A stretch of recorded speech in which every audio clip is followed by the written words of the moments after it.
Assalamualaikum warahmatullahi wabarakatuh dan salam sejahtera. Anda bersama saya, Nurul Umairah Nazira binti Sabli dalam rancangan khas SK Punang TV. Pada hari ini saya akan membawa anda mengenali satu makanan tradisi masyarakat Melayu Brunei di daerah Lawas, iaitu sambal tahai. Sambal tahai bukan sekadar sambal biasa. Ia dihasilkan daripada ikan tamban, sejenis ikan kecil yang disalai dengan asap kayu. Ikan ini diasapkan selama berjam-jam, kadangkala berhari. Bagi memastikan aroma dan rasa yang tersendiri, inilah rahsia utama sambal tahai.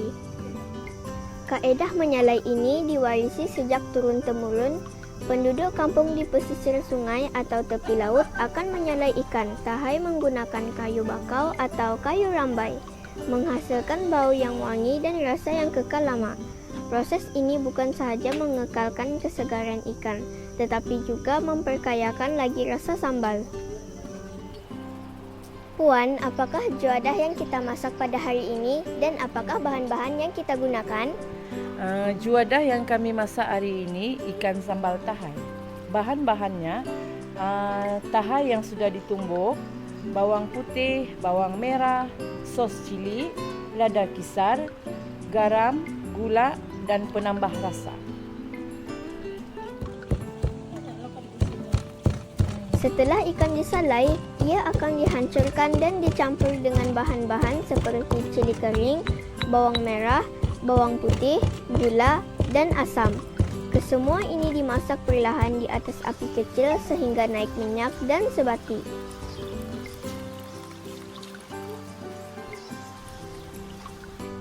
Sambal ini mempunyai rasa unik, pedas, sedikit manis, dan yang paling istimewa, rasa asap ikan tahai yang kuat tetapi menyelerakan.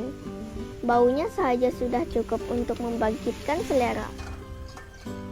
Di setiap rumah Melayu Brunei di Lawas, sambal tahai menjadi hidangan wajib. Ia dihidangkan bersama nasi panas, ulam-ulaman, dan kadangkala hanya dengan telur goreng pun sudah mencukupi. Sambal ini bukan hanya penambah rasa, tetapi juga lambang kasih sayang dan kebersamaan keluarga.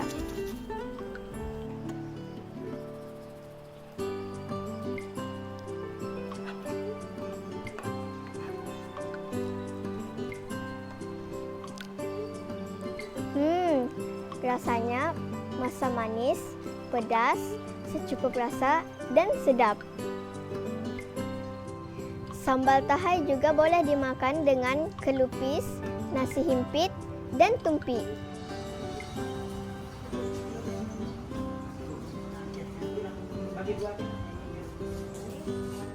Hari ini sambal tahai mula mendapat perhatian di luar Lawas.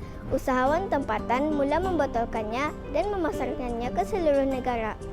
Ia bukan lagi makanan kampung semata, tetapi menjadi produk identiti budaya masyarakat Melayu Brunei.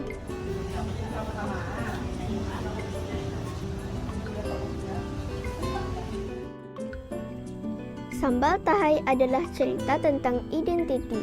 Ia membawa kita menyusuri sejarah, budaya, dan rasa yang tak lapuk dek zaman. Di daerah kecil yang tenang ini, satu rasa besar terus hidup. Dari nenek kepada ibu, dari anak kepada cucu. Sambal tahai, secebis rasa dari Lawas, secebis warisan yang terus hidup dalam setiap generasi. Bukan hanya makanan, tetapi cerita tentang siapa kita dan dari mana kita berasal. Sekian laporan daripada saya, Nurul Umairah Nazira binti Sabli untuk SK Punang TV. Assalamualaikum warahmatullahi wabarakatuh dan jumpa lagi.